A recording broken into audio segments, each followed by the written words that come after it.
स्वागत है आप सभी विद्यार्थियों का क्लास बीएससी पार्ट फर्स्ट के सब्जेक्ट बॉटनी की इस क्लास में। आप ये online class Gayatri group of institute Sanchore के गायत्री कॉलेज सांचौर के यूट्यूब चैनल पर देख रहे हैं।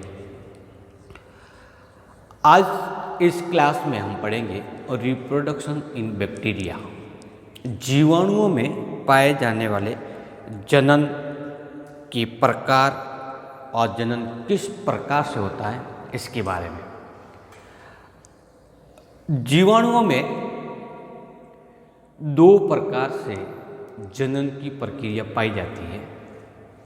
एक होता है एसेक्सुअल और दूसरा होता है जेनेटिक रिकॉम्बिनेशन। आज के इस भाग में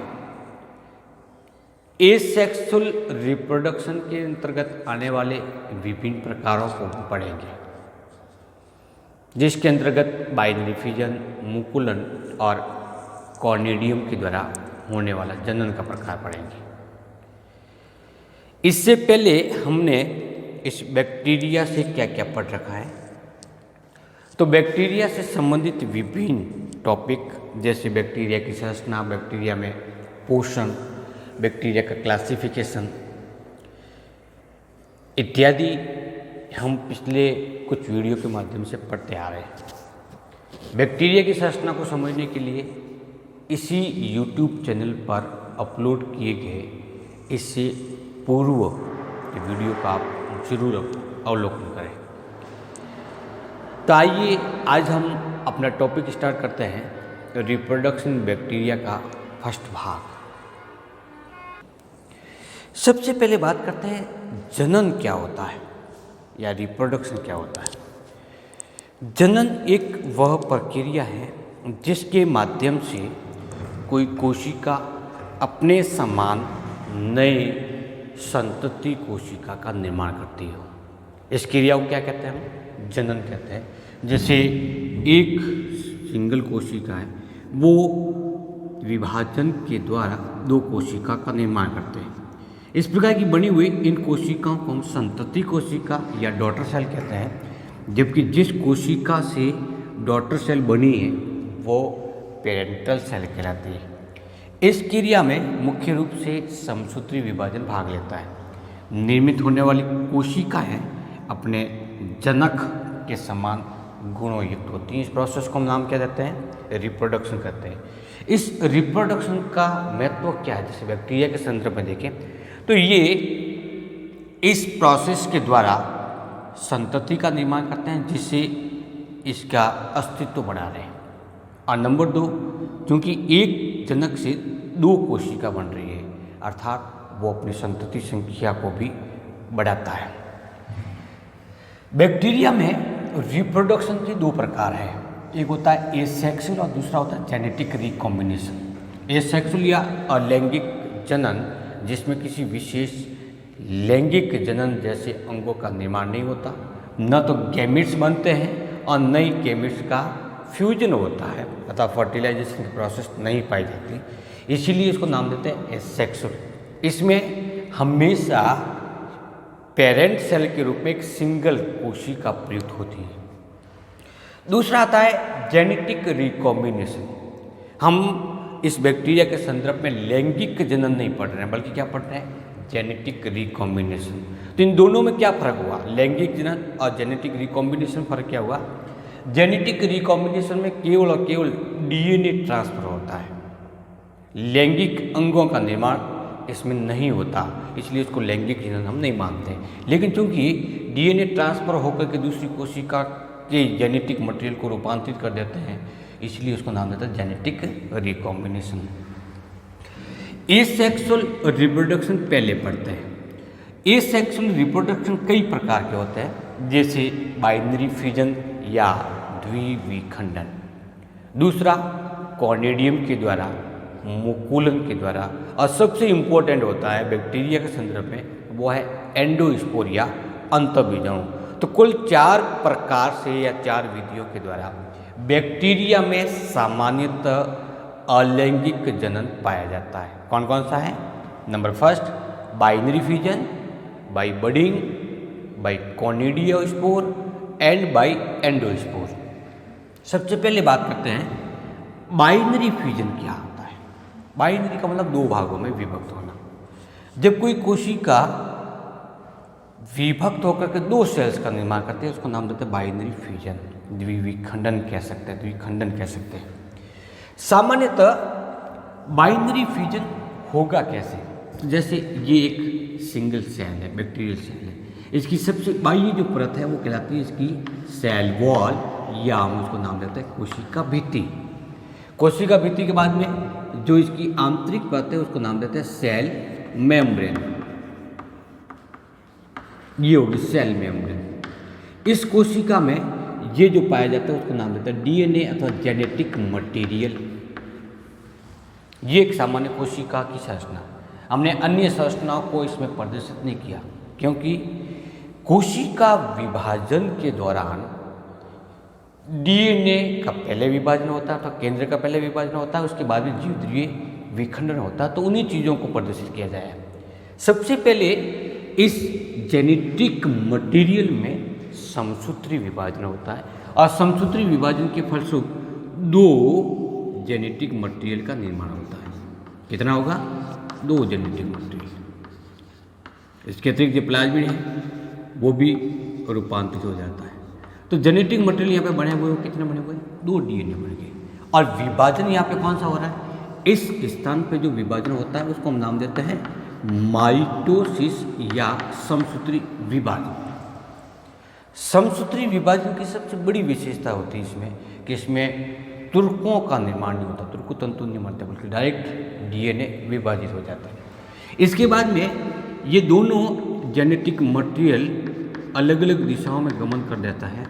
तत्पश्चात इन दोनों के बीच से कोशिका भित्ति, कोशिका झिल्ली धीरे धीरे अंदर की ओर घुसना प्रारंभ होती है, एक संकीर्ण उत्पन्न होता है। इस संकीर्णन के कारण जीवद्रव्य का विखंडन होना प्रारंभ होता है। संकीर्णन के द्वारा जीवद्रव्य विखंडन की प्रक्रिया सामान्य तौर पर किसमें पाई जाती है? एनिमल सेल्स में पाई जाती है, जबकि प्लांट सेल के अंदर जीवद्रव्य विखंडन एक चैप्टा के द्वारा होता है। तो यहाँ पे जो लक्षण प्रदर्शित हो रहा है वो एनिमल सेल्स के द्वारा हो रहा है। लेकिन चूंकि माइटोसिस के दौरान तुर्कों का निर्माण नहीं होता, इसीलिए इस बैक्टीरिया को साइटोमाइसीटी में रखा गया है। धीरे धीरे ये संकीर्णन एक दूसरे के पास में अपोजिट दिशा में बढ़ रहा है, ये नीचे की ओर बढ़ रहा है, ये बढ़ रहा है, अर्थात ये परिधि से केंद्र की ओर संकीर्णन बढ़ता जा रहा है। इस संकीर्णन के बढ़ते बढ़ते जब ये दोनों आपस में जुड़ जाते हैं तो दोनों कोशिकाएं अलग अलग हो जाती हैं। कोशिकाएं बिल्कुल ही अलग अलग हो गई। इस प्रकार की बनी हुई कोशिकाओं को क्या नाम देते हैं? हम संतति कोशिका नाम देते हैं अथवा डॉटर सेल कहते हैं। डॉटर सेल फ्यूजन इसलिए हुआ क्योंकि दो भागों में विभक्त हुई, खंड बन गए, और कितने बने? एक बार में दो ही बनती है। उसके बाद में फिर विभाजन होना प्रारंभ होता है। तो होगा कैसे? जैसे सबसे पहले एक कोशिका से कितनी कोशिका बनी? दो कोशिका बनी। अब ये दो कोशिका वापस इसी प्रकार की बाइनरी फ्यूजन के द्वारा विभक्त होगी तो वापस इससे कितनी बनती है? दो बनती है। तो इस प्रकार से ये धीरे धीरे वृद्धि करते जाते हैं।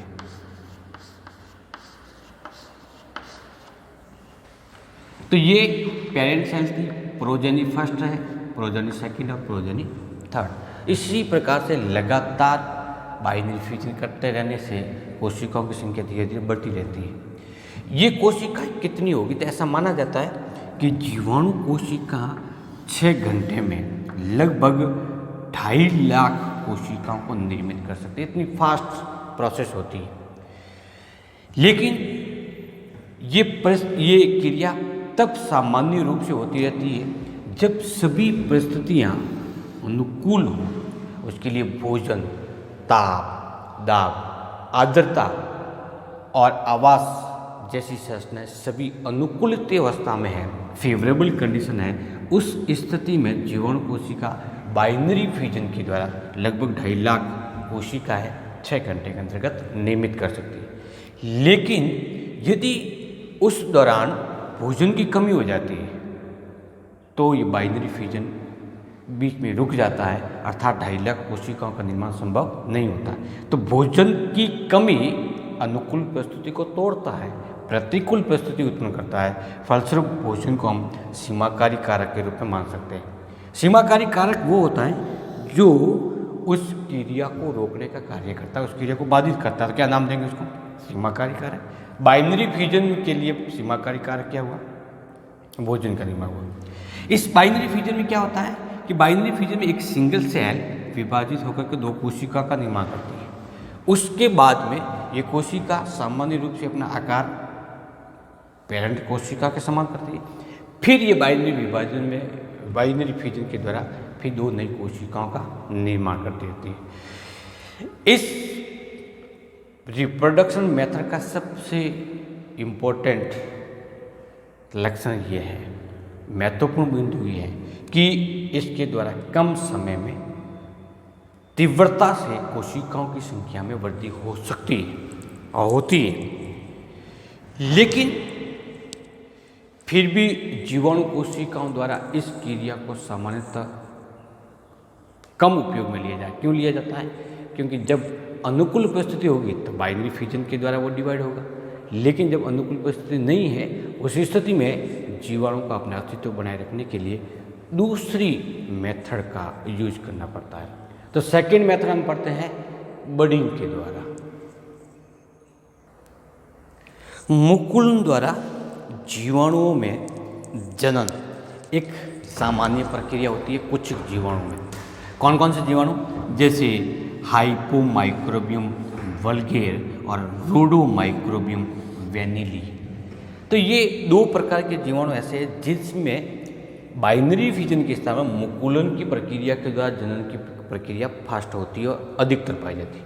इस प्रोसेस में होता क्या है? एक जीवाणु कोशिका सिंपल सी है, गोलाकार मानते हैं इसको। इस जीवाणु कोशिका के ऊपर सबसे पहले एक अतिवृद्धि विकसित होती है। इस प्रकार से बन गई अतिवृद्धि। अतिवृद्धि विकसित होने के दौरान इसका जेनेटिक मटेरियल अर्थात डीएनए भी विभक्त होकर के 2 डीएनए का निर्माण करता है। एक डीएनए इस आउटग्रोथ में चला जाता है या फिर अतिवृद्धि के अंतर्गत प्रवेशित हो जाता है। आउटग्रोथ बन गई। इसके बाद में धीरे धीरे इन आउटग्रोथ के आधारी भाग से संकीर्ण उत्पन्न होता है और संकीर्ण जैसे ही आपस में मिल जाता है तो एक आउटग्रोथ लगभग अलग हो जाती है, लेकिन थोड़े से क्षेत्र के द्वारा अपने पेरेंट सेल से जुड़ी होती है। और जैसे ही संकीर्ण पूर्ण रूप से मिल जाता है आउटग्रोथ पृथक हो जाती है। पृथक होने के बाद में इस संरचना को हम बड़ कहते हैं, बड़ अथवा मुकुल कहते हैं। मुकुलन निर्माण की इस क्रिया को मुकुलन नाम दिया जाता है। जैसे ही मुकुलन के द्वारा पृथक हो जाती है तो नई कोशिका के रूप में व्यवहार करना प्रारंभ कर देती है। और कभी कभी क्या होता है कि मुकुल इस पेरेंट्स कोशिका से पृथक नहीं होकर के वापस मुकुलन के द्वारा जनन करना प्रारंभ कर जाती है। तो इस प्रकार से एक कोशिका दूसरी कोशिका से जुड़ी हुई दिखाई देती है, एक श्रृंखला का निर्माण हो सकता है, तो जिसको हम बर्ड सीरीज नाम देते हैं। तो ये क्या संरचना बन गई? एक बर्ड का निर्माण होता है। ये ठीक उसी प्रकार से होता है जैसे ईस्ट के अंतर्गत हमने कवकों के जनन में ईस्ट में पढ़ा था मुकुलन की क्रिया। वहाँ पे एक हमने संरचना देखी थी कि जब एक मुकुलन के द्वारा निर्मित होने वाला संरचना जो मुकुल कहलाती है वो पेरेंट कोशिका के साथ में जुड़ी होती है, पृथक नहीं होती, और फिर नए बर्ड का निर्माण कर देते हैं, जिसके कारण श्रृंखला का निर्माण होता है, जिसको हम साइटोमाइसीलियम अथवा आभासी कवक जाल नाम दिया था। ठीक इसी प्रकार से यहाँ पर भी इन तंतुओं में मुकुलन की श्रृंखला विकसित हो सकती है। तो इस विधि के द्वारा इन दोनों प्रकार की बैक्टीरिया में सामान्यतः जनन की प्रक्रिया पाई जाती है। तीसरा जो प्रकार है उसको नाम देते हैं कॉनिडिया। कॉनिडिया हमने पढ़ा था कवकों में।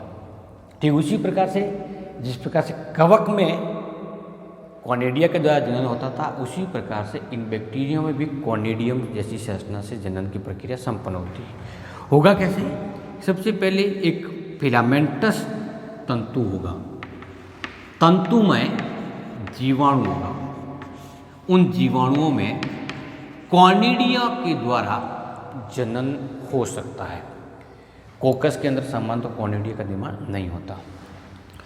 इस फिलामेंटस प्रकार के जीवाणु जैसे स्ट्रेप्टोमाइसिस है, इसमें होगा क्या, जो ऊर्ध्व तंतु है उस ऊर्ध्व तंतु के ऊपरी भाग से एक अतिवर्ती विकसित होती है। उसके बाद में इस तंतु का डीएनए उस गोलाकार संरचना में परिवर्तित हो जाता है। तत्पश्चात इस संकीर्ण उत्पन्न होने से एक पट का निर्माण होता है। तो एक तंतुनुमा संरचना के शीर्ष भाग पर गोलाकार संरचना का निर्माण हो गया। इस गोलाकार संरचना को नाम देते हैं कॉनिडियम। क्या कहेंगे, कॉनिडियम नाम देते हैं। अब क्या होता है कि इस गोलाकार संरचना या कॉनिडियम से फिर एक कॉनिडियम विकसित हो जाता है, अथवा इसके आधार से फिर एक कॉनिडियम विकसित होना प्रारंभ होता है। इसका निर्माण होने के बाद फिर एक कॉनिडियम का निर्माण होता है। इस प्रकार से कॉनिडियम की एक लंबी श्रृंखला विकसित होती है। किस प्रकार से दिखती है, ठीक इस प्रकार की संरचना दिखाई देती है। तो ये कहलाती है चेन ऑफ कॉनिडियम। जैसे कॉनिडियम परिपक्व हो जाता है, दो कॉनिडियम के मध्य स्थित इस पट को विभाजक पट कहते हैं, सेपरेटिंग लेयर कहते हैं। इस सेपरेटिंग लेयर के विघटित होने से शीर्ष भाग पर स्थित कॉनिडियम पृथक हो जाता है और फिर अंकुरित होकर के नए तंतु में जीवाणु का विकास करता है। जिस तंतु पर कॉनिडियम का निर्माण हुआ है उस तंतु को नाम देते हैं कॉनिडियोफोर या कॉनिडियम धर, या फिर हम कभी कभी इसको स्पोरोफोर या बीजाणुधर भी कह सकते हैं। इस प्रकार से सामान्यतः तंतु में जीवाणु में कॉनिडिया के द्वारा, हाइपोमाइक्रोम और रोडोबैक्टीरियम में सामान्य तौर पर मुकुलन के द्वारा, और इसके अलावा अन्य जीवाणुओं में बाइनरी फ्यूजन के द्वारा जनन की प्रक्रिया संपन्न होती है। बाइनरी फ्यूजन मुख्य रूप से बेसिलस प्रकार के बैक्टीरिया में पाया जाता है। तो आज के इस टॉपिक के अंतर्गत हमने डिस्कस किया है एसेक्सुअल रिप्रोडक्शन के 3 प्रकार, बाइनरी फ्यूजन, बडिंग और कॉनिडियम। नेक्स्ट क्लास में हम पढ़ेंगे इस एसेक्सुअल रिप्रोडक्शन के अंतर्गत एंडोस्पोर के द्वारा जनन किस प्रकार से होता है। एंडोस्पोर जीवाणुओं में पाई जाने वाली एक प्रतिकूल परिस्थिति में बनने वाली संरचना है, जबकि बाकी सभी जो अभी हमने पढ़े हैं वो सामान्य तौर पर अनुकूल परिस्थितियों में विकसित होते हैं। तो हम उस अलैंगिक जनन को पढ़ेंगे जो प्रतिकूल परिस्थिति के अंतर्गत विकसित होता है या प्रतिकूल परिस्थिति के अंतर्गत होता है और जीवाणु को प्रतिकूल परिस्थिति से सुरक्षा प्रदान करता है। तो नेक्स्ट क्लास में पढ़ेंगे एंडोस्पोर के द्वारा जनन। थैंक यू, नमस्कार।